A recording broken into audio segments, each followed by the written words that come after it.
اور جو لوگ ایمان لائے اور نیک عمل کرتے رہے ان کو خوشخبری سنا دو کہ ان کے لیے نعمت کے باغ ہیں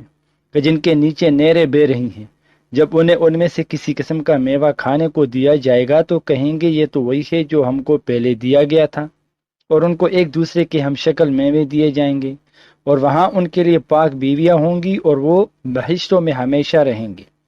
اللہ اس بات سے آر نہیں کرتا کہ مچھر یا اس سے بڑھ کر کسی چیز مثلا مکھی مکڑی وغیرہ کی مثال بیان فرمائے۔ اب جو مومن ہے وہ یقین کرتے ہیں کہ وہ ان کے پروردگار کی طرف سے سچ ہے، اور جو کافر ہے وہ کہتے ہیں کہ اس مثال سے اللہ کی مراد ہی کیا ہے۔ اس سے اللہ بہتوں کو گمراہ کرتا ہے اور بہتوں کو ہدایت بخشتا ہے، اور گمراہ بھی کرتا ہے تو نافرمانوں ہی کو، جو اللہ کے اقرار کو مضبوط کرنے کے بعد توڑ دیتے ہیں، اور جس چیز یعنی رشتہ قرابت کے جوڑے رکھنے کا اللہ نے حکم دیا ہے اس کو قطع کیے ڈالتے ہیں اور زمین میں خرابی کرتے ہیں، یہی لوگ نقصان اٹھانے والے ہیں۔ کافرو، تم اللہ سے کیوں کر منکر ہو سکتے ہو کہ جس حال میں کہ تم بے جان تھے تو اس نے تم کو جان بخشی، پھر وہی تم کو مارتا ہے، پھر وہی تم کو زندہ کرے گا، پھر تم اسی کی طرف لوٹائے جاؤ گے۔ وہی تو ہے جس نے سب چیزیں جو زمین میں ہے تمہارے لیے پیدا کی، پھر آسمانوں کی طرف متوجہ ہوا تو ان کو ٹھیک ٹھیک 7 آسمان بنا دیا، اور وہ ہر چیز سے خبردار ہے۔ اور وہ وقت یاد کرنے کے قابل ہے جب تمہارے پروردگار نے فرشتوں سے فرمایا کہ میں زمین میں اپنا نائب بنانے والا ہوں۔ انہوں نے کہا کہ کیا تو اس میں ایسے شخص کو نائب بنانا چاہتا ہے جو خرابیاں کریں اور کچھ ہوں کرتا پھرے، اور ہم تیری تعریف کے ساتھ تسبیح و تقدیس کرتے رہتے ہیں۔ فرمایا میں وہ باتیں جانتا ہوں جو تم نہیں جانتے۔ اور اس نے آدم کو سب چیزوں کے نام سکھائے، پھر ان فرشتوں کے سامنے کیا اور فرمایا کہ اگر سچے ہو تو مجھے ان کے نام بتاؤ۔ انہوں نے کہا کہ تو پاک ہے، جتنا علم تو نے ہمیں بخشا ہے اس کے سوا ہمیں کچھ معلوم نہیں، بے شک تو دانا ہے، حکمت والا ہے۔ تب اللہ نے آدم کو حکم دیا کہ آدم تم ان کو ان چیزوں کے نام بتاؤ۔ سو جب انہوں نے ان کو ان کے نام بتائے تو فرشتوں سے فرمایا کیا میں نے تم سے نہیں کہا تھا کہ میں آسمانوں اور زمین کے سب پوشیدہ باتیں جانتا ہوں؟ جو تم ظاہر کرتے ہو اور جو پوشیدہ کرتے ہو سب مجھ کو معلوم ہے۔ اور جب ہم نے فرشتوں کو حکم دیا کہ آدم کے آگے سجدہ کرو تو وہ سب سجدے میں گر پڑے، مگر شیطان نے انکار کیا اور غرور میں آ کر کافر بن گیا۔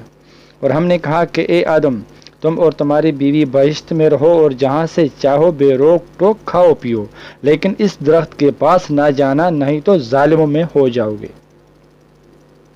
پھر شیطان نے دونوں کو اس درخت کے بارے میں پھسلا دیا اور جس عیش و نشاط میں تھے اس سے ان کو نکلوا دیا۔ تب ہم نے حکم دیا کہ بہشت بری سے چلے جاؤ، تم ایک دوسرے کے دشمن ہو، اور تمہارے لیے زمین میں ایک وقت تک ٹھکانہ اور معاش مقرر کر دیا گیا ہے۔ پھر آدم نے اپنے پروردگار سے کچھ کلمات سیکھے اور معافی مانگی تو اس نے ان کا قصور معاف کر دیا، بے شک وہ معاف کرنے والا بڑا مہربان ہے۔ ہم نے فرمایا کہ تم سب یہاں سے اتر جاؤ، جب تمہارے پاس میری طرف سے ہدایت پہنچے تو اس کی پیروی کرنا کہ جنہوں نے میری ہدایت کی پیروی کی ان کو نہ کچھ خوف ہوگا اور نہ وہ غمناک ہوں گے، اور جنہوں نے اس کو قبول نہ کیا اور ہماری آیتوں کو جھٹلایا وہ دوزخ میں جانے والے ہیں اور وہ ہمیشہ اس میں رہیں گے۔ اے آل یعقوب، میرے وہ احسان یاد کرو جو میں نے تم پر کیے تھے، اور اس اقرار کو پورا کرو جو تم نے مجھ سے کیا تھا۔ میں اس اقرار کو پورا کروں گا جو میں نے تم سے کیا تھا، اور مجھ ہی سے ڈرتے رہو۔ اور جو کتاب میں اپنے رسول محمد صلی اللہ علیہ وسلم پر نازل کی ہے، جو تمہاری کتاب یعنی تورات کو سچا کہتی ہے، اس پر ایمان لاؤ اور اس کے منکر اول نہ بنو، اور میری آیتوں میں تحریف کر کے ان کے بدلے تھوڑی سی قیمت یعنی دنیاوی منفعت نہ حاصل کرو، اور مجھ ہی سے خوف رکھو، اور حق کو باطل کے ساتھ نہ ملاؤ، اور سچی بات کو جان بوجھ کر نہ چھپاؤ، اور نماز پڑھا کرو اور زکوٰۃ دیا کرو، اور اللہ کے آگے جھکنے والوں کے ساتھ جھکا کرو۔ یہ کیا عقل کی بات ہے کہ تم لوگوں کو نیکی کرنے کو کہتے ہو اور اپنی تئیں فراموش کیے دیتے ہو، حالانکہ تم اللہ کی کتاب بھی پڑھتے ہو، کیا تم سمجھتے نہیں؟ اور رنج اور تکلیف میں صبر اور نماز سے مدد لیا کرو، اور بے شک نماز گراں ہے مگر ان لوگوں پر گراں نہیں جو عجز کرنے والے ہیں، جو یقین کیے ہوئے ہیں کہ وہ اپنے پروردگار سے ملنے والے ہیں اور ان کی طرف لوٹ کر جانے والے ہیں۔ اے یعقوب کی اولاد، میرے وہ احسان یاد کرو جو میں نے تم پر کیے تھے،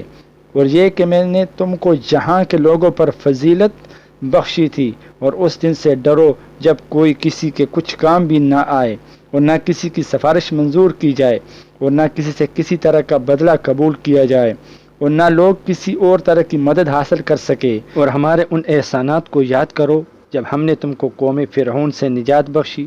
وہ لوگ تم کو بڑا دکھ دیتے تھے، تمہارے بیٹوں کو تو قتل کر ڈالتے تھے اور بیٹیوں کو زندہ رہنے دیتے تھے، اور اس میں تمہارے پروردگار کی طرف سے بڑی سخت آزمائش تھی۔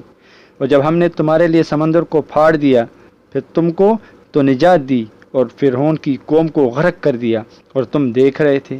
اور جب ہم نے موسیٰ سے 40 رات کا وعدہ کیا تو تم نے ان کے پیچھے بچڑے کو معبود مقرر کر لیا اور تم ظلم کر رہے تھے۔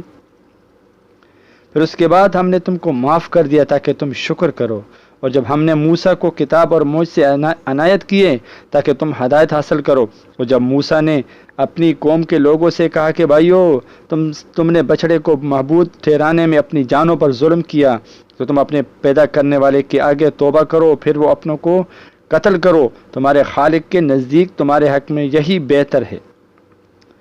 پھر اس نے تمہارا قصور معاف کر دیا، وہ بے شک بڑا معاف کرنے والا اور بڑا مہربان ہے۔ اور جب تم نے موسیٰ سے کہا کہ موسیٰ، جب تک ہم اللہ کو سامنے نہ دیکھ لیں گے تم پر ایمان نہیں لائیں گے، تو تم کو بجلی نے آ گھیرا اور تم دیکھ رہے تھے، پھر موت آ جانے کے بعد ہم نے تم کو اثر نو زندہ کر دیا تاکہ احسان مانو، اور ہم نے بادل کا تم پہ سایہ کیے رکھا اور تمہارے لیے من و سلوہ اتارتے رہے کہ جو پاکیزہ چیزیں ہم نے تم کو عطا فرمائی ہیں ان کو کھاؤ پیو، مگر تمہارے بزرگوں نے ان نعمتوں کی کچھ قدر نہ جانی، اور وہ ہم سے کچھ نہیں بگاڑتے تھے بلکہ اپنا ہی نقصان کرتے تھے۔ اور جب ہم نے ان سے کہا کہ اس گاؤں میں داخل ہو جاؤ اور اس میں جہاں سے چاہو خوب کھاؤ پیو، اور دیکھنا دروازے میں داخل ہونا سجدہ کرتے ہوئے اور حطۃ کہنا، ہم تمہارے گناہ معاف کر دیں گے اور نیکی کرنے والوں کو اور زیادہ دیں گے۔